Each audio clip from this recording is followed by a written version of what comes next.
Hi friends, welcome back to my channel. ఇప్పుడే నేను వార్త. మోడీకి ఫోన్ చేసిన జగన్ 100 కోట్ల ఆఫర్ వివరాలు వీడియోలో తెలుసుకుందాం. వీడియోని చివరి దాకా చూడండి, అప్పుడే పూర్తి ఇన్ఫర్మేషన్ అర్థమవుతుంది.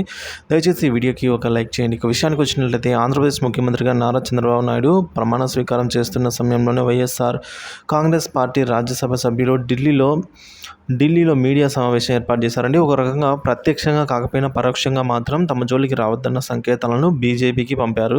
సమావేశం పెట్టడానికి ముఖ్య ఉద్దేశం మాత్రం తెలుగుదేశం పార్టీ శ్రేణులు తమపై దాడులు చేస్తున్నారనే విషయాన్ని జాతీయ స్థాయికి తీసుకెళ్లాలని. అయితే ఈ విషయంపై వెల్లడించి బీజేపీకి మాత్రం మద్దతుగా ఉంటామనే విషయాన్ని మాత్రం నేరుగా చెప్పేశారు. వైసీపీకి రాజ్యసభలో 11 మంది సభ్యుల బలం ఉందని, బీజేపీ ఇప్పటికైనా తమపై ఆధారపడవలసి ఉందని విజయసాయిరెడ్డి చెప్పుకొచ్చారు.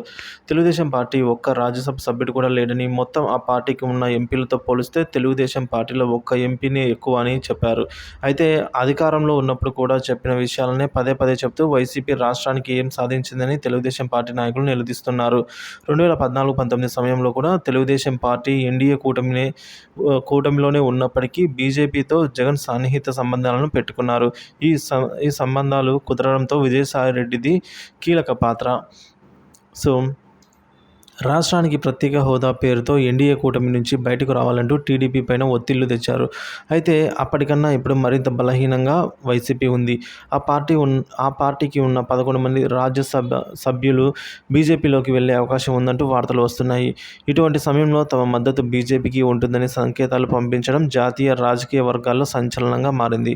మోదీ, అమిత్ షాకు జగన్ సంకేతాలు పంపారని, ఈ విషయంలో బీజేపీ నాయకత్వం ఎటువంటి నిర్ణయం తీసుకుంటుంది, ఆ నిర్ణయానికి తెలుగుదేశం పార్టీ ప్రభావితం అవుతుందా అనేది మాత్రం భవిష్యత్తులోనే తేలనుంది ఫ్రెండ్స్.